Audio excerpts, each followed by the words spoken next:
इसका रंग हल्का नीला है और ज्यादातर हाइड्रोजन और हीलियम से बना है। वॉयेजर 2 ने यूरेनियन के उपग्रह मिरांडा का विशेष अध्ययन किया। ये मिरांडा के बहुत ज्यादा करीब पहुंचा। इसके द्वारा ली गई क्लोजअप तस्वीरों में छिपी आश्चर्यजनक जानकारियां। अपेक्षाकृत छोटे मिरांडा की सतह है विविध और अद्वितीय। इसके लहरदार मैदान गड्ढों से भरे हुए हैं और विशाल दरारों, घाटियों और ढलानों के एक जाल से घिरे हुए हैं। ऐसा लगता है कि मिरांडा का अतीत हैरत अंगेज और हिंसक था। ये एक जोरदार टक्कर से चकनाचूर हो गया। बाद में गुरुत्वाकर्षण ने टूटे हुए टुकड़ों को एक साथ वापस खींच लिया और मिरांडा का पुनर्जन्म हुआ।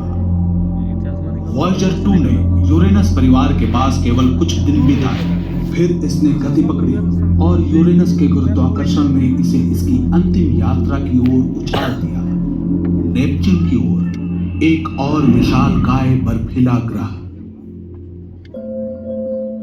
केप कैनवरल से लॉन्च होने के 12 साल बाद वॉयेजर 2 अगस्त 1989 में नेपच्यून के पास पहुंचा। उस दौरान इस यान ने सौर मंडल के बारे में हमारे ज्ञान को और भी समृद्ध किया। अब समय आ गया था अंतिम खोजों से भी आगे बढ़ने का।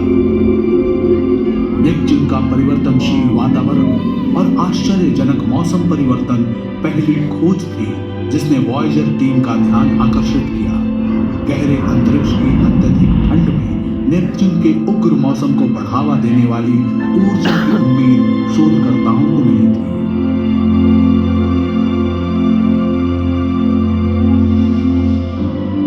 नेपच्यून के दक्षिणी गोलार्ध में वॉयेजर 2 ने एक स्थायी प्रतिचक्रवाती तूफान की खोज की, जिसे अब ग्रेट डार्क स्पॉट के रूप में जाना जाता है। वॉयेजर ने पाया कि नेपच्यून की हवाएं सौर मंडल में सबसे तेज थी। उनकी गति 2100 किलोमीटर प्रति घंटे तक पहुंच जाती थी। वॉयेजर 2 ने ग्रह के चारों ओर छल्लों की एक कमजोर और खंडित प्रणाली का भी पता लगाया। छल्ले किस चीज के बने होते हैं और उनका रंग लाल क्यों होता है, ये एक रहस्य है जिसका पता लगाने के लिए वॉयेजर रुक नहीं सका। लेकिन जब वॉयेजर 2 ने ट्राइटन के पास से उड़ान भरी तो और भी जानकारियां प्राप्त हुई। ट्राइटन सौर मंडल का एकमात्र बड़ा उपग्रह है जो प्रतिगामी कक्षा वाला है। ये अपने ग्रह नेपच्यून के घूमने की विपरीत दिशा में परिक्रमा करता है। वैज्ञानिकों को लगता है कि ट्राइटन का असामान्य परिक्रमा पथ साबित करता है कि ये कभी अपने आप में एक बौना ग्रह था। वे मानते हैं कि लाखों साल पहले ये भटक कर नेपच्यून के पास आया और इसके विशाल गुरुत्वाकर्षण की चपेट में आ गया। उस प्रतिगामी कक्षा का अर्थ है कि ट्राइटन हर पल ऊर्जा खो रहा है। जल्दी हो या देर से ये नष्ट हो जाएगा। ट्राइटन के टुकड़े संभवतः नेपच्यून के चारों ओर छल्ले की एक प्रणाली बनाएंगे जो कि शनि की तुलना में अधिक और साफ दिखने वाले होंगे।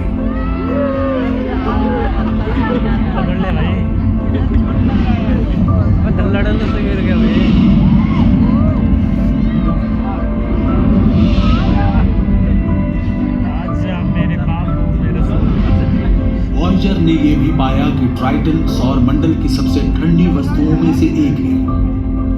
इसकी सतह का तापमान 0 से 235 डिग्री सेल्सियस नीचे चला जाता है। ट्राइटन के दक्षिणी ध्रुव के पास कुंड से निकले झरनों की एक श्रृंखला देख वैज्ञानिक हैरान रह गए, जो सतह की बर्फ की दरारों में से नाइट्रोजन और धूल उगलती है। इसे क्रायोवोल्केनिक गतिविधि कहा गया। धुएं के गुबार इतने शक्तिशाली होते हैं कि वे सतह से 8 किलोमीटर ऊपर तक पहुंच सकते हैं।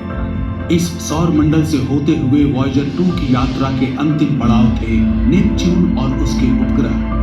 अब ये भी अपने जुड़वां यान की तरह सूर्य और ग्रहों के हमारे सौर मंडल के बाहर जा रहा था।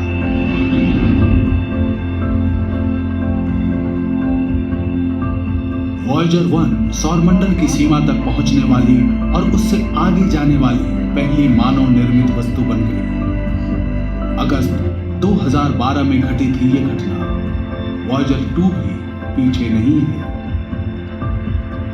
अब दोनों अंतरिक्ष यान हमारे सूर्य से दूर जा रहे हैं, अपनी अपनी दिशा में। उनका मिशन पूरा हो गया है। वॉयेजर के ऑनबोर्ड उपकरण धीरे धीरे बंद हो रहे हैं। बिल्कुल अंतिम समय में 2025 और 2030 के बीच उनकी यात्रा शुरू होने के आधी सदी के बाद नासा हमेशा के लिए वॉयेजर से संपर्क खो देगा। लेकिन इसके आगे क्या हो सकता है? भले ही वॉयेजर डेटा को पृथ्वी पर वापस नहीं भेज सकते हैं, लेकिन दो यात्री अपने सफर को जारी रखेंगे, हमारे सूर्य से दूर और दूर चलते चले जाएंगे।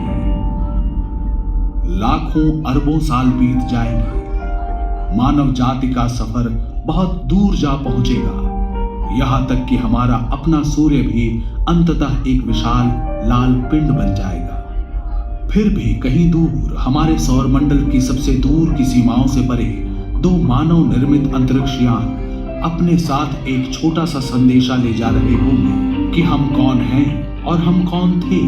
किसी दिन वॉयेजर एकमात्र सबूत हो सकते हैं हमारी मानव सभ्यता के अस्तित्व का।